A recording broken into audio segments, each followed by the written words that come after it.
News പ്ലസിലേക്ക് സ്വാഗതം. കേരളം കണ്ട ഏറ്റവും വലിയ രാഷ്ട്രീയ മൂല്യച്യുതി സംഭവിച്ചിരിക്കുന്ന ഒരു വർത്തമാന കാലഘട്ടത്തിലാണ് നമ്മൾ ജീവിക്കുന്നത്. എവിടെ തിരിഞ്ഞാലും രാഷ്ട്രീയപരമായി ഒരു മ്ലേച്ഛത അനുഭവപ്പെടുന്നു എന്ന് സാധാരണക്കാരൻ പോലും പറയുന്ന സ്ഥിതിയാണ്. രാഷ്ട്രീയ ഔന്നത്യത്തിൻ്റെ ചരിത്രം നമുക്ക് ഇപ്പോൾ വിസ്മരിക്കപ്പെടേണ്ടി വരുന്നു. കാലം പുതിയ പുതിയ വീഴ്ചകളാണ് നമ്മുടെ മുമ്പിൽ ചൂണ്ടിക്കാണിച്ചു കൊണ്ടിരിക്കുന്നത്. വിപ്ലവ പാർട്ടികൾ പോലും അവരുടേതായ നിലയിൽ പരുങ്ങലിലേക്ക് പോകുന്നതും ജനങ്ങളുടെ വിമർശനം ഏറ്റുവാങ്ങാൻ കഴിയാതെ കൂടുതൽ കൂടുതൽ ട്രാജഡിയിലേക്ക് പോവുകയും ചെയ്യുന്ന അവസ്ഥയാണ്. ഈ അവസ്ഥ സംഭവിക്കുമ്പോഴും കേരളത്തിലെ പ്രതിപക്ഷം എന്തു ചെയ്യുന്നു എന്ന് പൊതുജനങ്ങൾ ചോദിച്ചാൽ അവരെ കുറ്റപ്പെടുത്താൻ ആവില്ല. കാരണം ഭരണപക്ഷം ആവശ്യത്തിലേറെ വിഭവങ്ങൾ നൽകിയാലും അത് പ്രയോജനപ്പെടുത്താൻ കഴിയാത്ത രീതിയിൽ അധംപതിക്കപ്പെട്ട ഒരു പ്രതിപക്ഷമാണ് കേരളത്തിൽ ഉള്ളതെന്ന് എല്ലാവരാലും ഇപ്പോൾ വിമർശിക്കപ്പെടുന്നു. ഒരു നിയമസഭയിലെ പ്രകടനം കൊണ്ട് മാത്രം ഒരു പ്രതിപക്ഷം അതിൻ്റേതായ രീതിയിൽ ഔന്നിത്യങ്ങൾ കീഴടക്കുന്നില്ല. പ്രതിപക്ഷത്തിൻ്റെ ധാർമ്മിക ഉത്തരവാദിത്വം എന്ന് പറയുന്നത് നേരെ മറിച്ച് പൊതുജനങ്ങൾക്കിടയിൽ നിന്നും ഈ ഭരണകൂടത്തിനെതിരെ ആയിട്ടുള്ള ഒരു നീക്കം ക്രിയേറ്റ് ചെയ്യുക എന്നുള്ളതാണ്. ഭരണപക്ഷത്തിൻ്റെ വീഴ്ചകൾ തുടക്കം മുതൽ രണ്ടാം പിണറായി സർക്കാരിൻ്റെ തുടക്കം മുതൽ വെളിപ്പെട്ടതാണ്. പക്ഷേ ഒരിക്കൽ പോലും പ്രതിപക്ഷം അതിൻ്റെ തീവ്രതയിൽ ഈ വിഷയം കൈകാര്യം ചെയ്തില്ല എന്ന് അന്ന് മുതലേ പരക്കെ ആക്ഷേപം ഉള്ളതാണ്. ഇന്നും ആ ആക്ഷേപം നിലനിൽക്കുന്നു. ദിനം പ്രതി നിരവധി വിഷയങ്ങൾ പ്രതിപക്ഷത്തിന് ഭരണപക്ഷം കൊടുക്കുന്നുണ്ട്. ഭരണപക്ഷം എന്ന് പറഞ്ഞാൽ മുഖ്യമന്ത്രിയുടേതായ നിലയിൽ തന്നെ നിരവധി വിഭവങ്ങൾ ഇപ്പോൾ കേരളത്തിലെ പ്രതിപക്ഷത്തിന് ലഭിക്കുന്നുണ്ട്. ഈ വിഭവങ്ങൾ എന്ന് പറഞ്ഞാൽ അത് പ്രശ്നങ്ങളാണ്. ഭരണപക്ഷത്തിന് അടിക്കുന്നതിന് വേണ്ടി പ്രതിപക്ഷത്തിന് കിട്ടുന്ന ചെറിയ അവസരങ്ങൾ പോലും ഉപയോഗിക്കാൻ കഴിയുന്നതാണ് പ്രതിപക്ഷത്തിൻ്റെ വിജയം.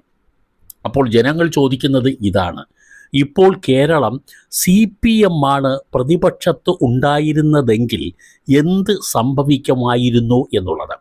കേരളത്തിന് ഈ പ്രശ്നങ്ങൾ കിട്ടിയാൽ മുൾമുനയിൽ നിർത്താൻ ഉള്ള കേഡർഷിപ്പ് സംവിധാനം CPM-ന് ഉണ്ട്. CPM-ൻ്റെ അണികൾ റോഡിൽ നിന്ന് പിന്മാറുമായിരുന്നില്ല.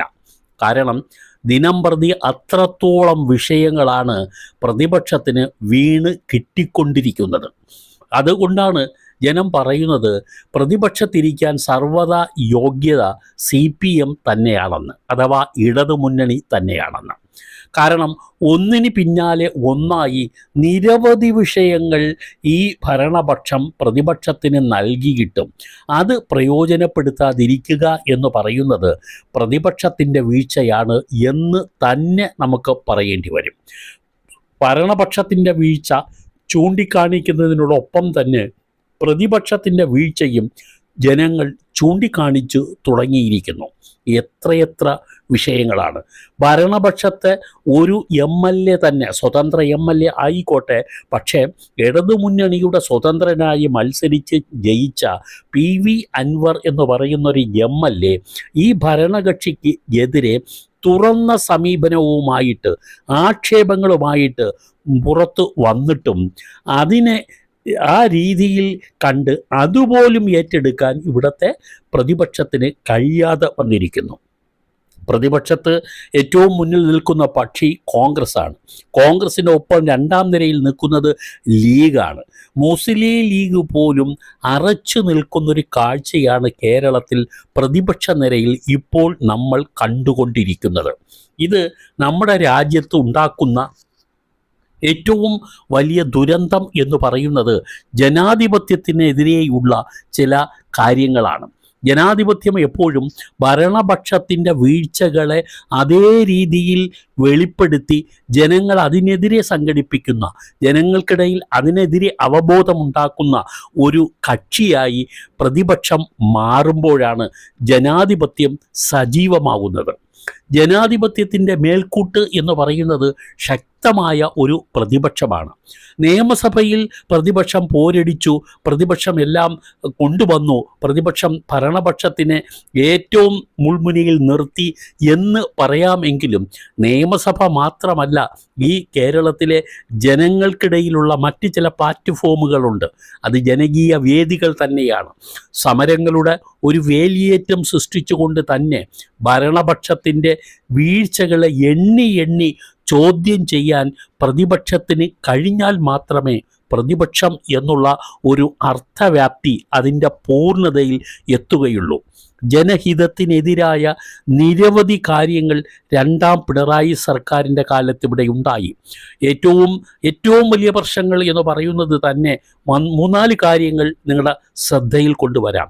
വസ്തുനികുതി വർദ്ധിപ്പിച്ചു, അഥവാ കെട്ടിട നികുതി വർദ്ധിപ്പിച്ചു, പെർമിറ്റ് ഫീസ് വർദ്ധിപ്പിച്ചു, ഇതുപോലെ ഒണ്ടയും ടാക്സ് വർദ്ധിപ്പിച്ചു, അഡീഷണൽ ടാക്സ് വർദ്ധിപ്പിച്ചു. പല മേഖലകളിലും വർധനവിൻ്റെ ഒരു വലിയ വേലിയേറ്റം തന്നെ ഭരണകക്ഷി കൊണ്ടുവന്നിട്ട് പോലും അതിനെതിരെ ശക്തമായൊരു സമരം നടത്താൻ പ്രതിപക്ഷത്തിന് കഴിഞ്ഞില്ല എന്ന് അടിവരയിട്ട് പറയേണ്ടി വരുന്നു. ലൈഫ് മിഷൻ പദ്ധതി നോക്കുക. ലൈഫ് മിഷൻ പദ്ധതി പോലും അതിൻ്റെ നിലയിൽ ആദ്യഘട്ടത്തിലെ വീമ്പിളക്കൽ എന്നല്ലാതെ പിന്നീട് അതിൻ്റേതായ ഗൗരവം കൊടുക്കാൻ ഈ ഭരണകക്ഷി തയ്യാറായില്ല. ഒരു വിപ്ലവ പാർട്ടി എന്ന് പറയുമ്പോൾ ആ പാർട്ടിയുടെ ആദ്യത്തെ പ്രിയോറിറ്റി എന്ന് പറയുന്നത് പാവങ്ങളാണ്.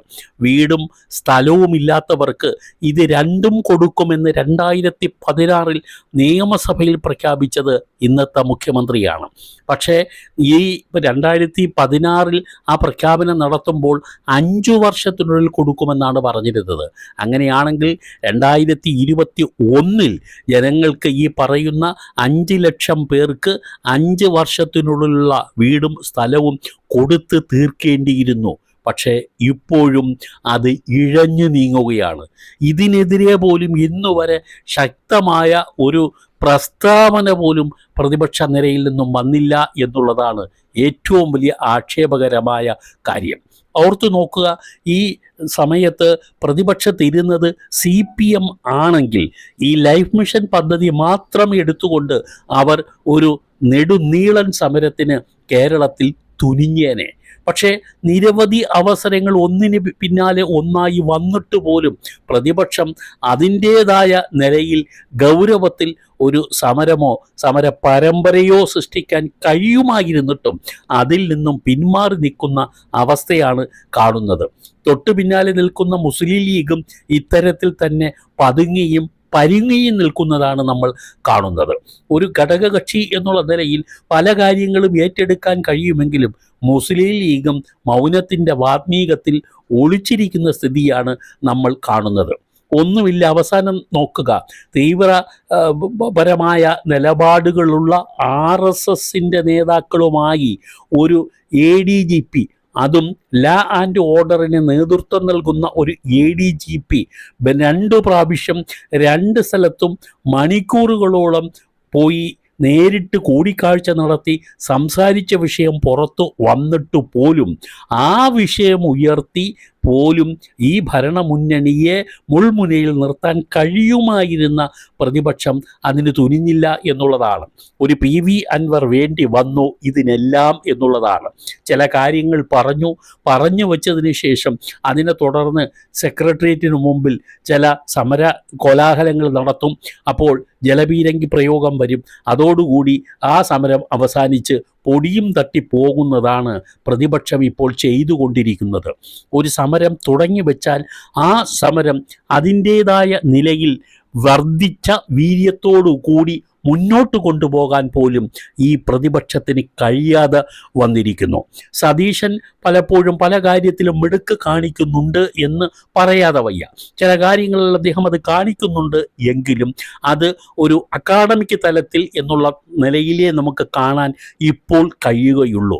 നേരെ മറിച്ച് പൊതുജന മധ്യത്തിൽ ഒരു സമര പരമ്പര തന്നെ അഴിച്ചുവിടാൻ കഴിയുമായിരുന്നിട്ടും അത് എന്തുകൊണ്ട് നടക്കുന്നില്ല എന്ന് പറയേണ്ട സമാധാനം KPCC പ്രസിഡന്റ് സുധാകരനുമുണ്ട്.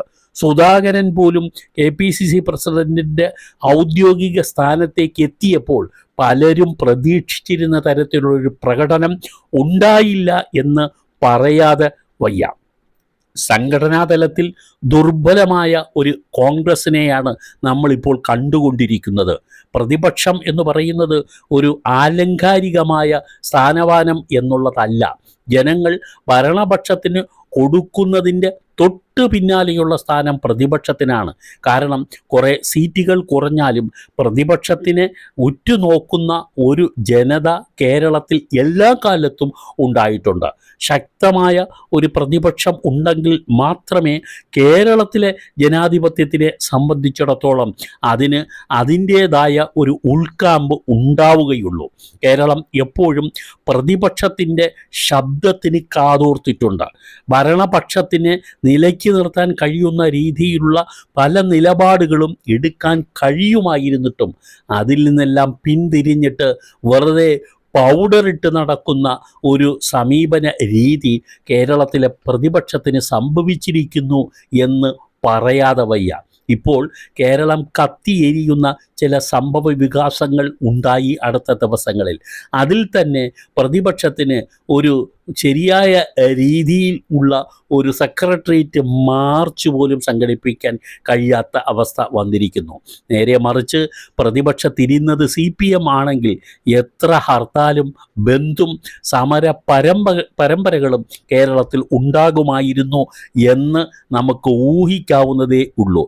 ഇത്തരത്തിൽ ഈ പ്രതിപക്ഷം കരുതുന്നത് ഞങ്ങൾ പ്രതിപക്ഷം ആണ്, ആ പ്രതിപക്ഷത്തിരുന്നാൽ എന്തു വന്നാലും തെരഞ്ഞെടുപ്പ് ഒഴിയുമ്പോൾ ജനങ്ങൾ ഇനി ഞങ്ങളെ തന്നെ പിന്താങ്ങും എന്നുള്ളത് ഈ പ്രതിപക്ഷം കരുതുന്ന ഒരു ധാരണയാണ്. പക്ഷേ ഒന്ന് ഓർത്തു നോക്കുക, മുൻകാലങ്ങളിൽ അങ്ങനെ സംഭവിച്ചിട്ടുണ്ടെങ്കിലും ഇപ്പോൾ മറ്റൊരു വലിയ കക്ഷി, ദേശീയ തലത്തിലെ ഒരു വലിയ കക്ഷി കേരളത്തിൽ നല്ല രീതിയിൽ വേരോട്ടം വർദ്ധിപ്പിച്ചിട്ടുണ്ട്.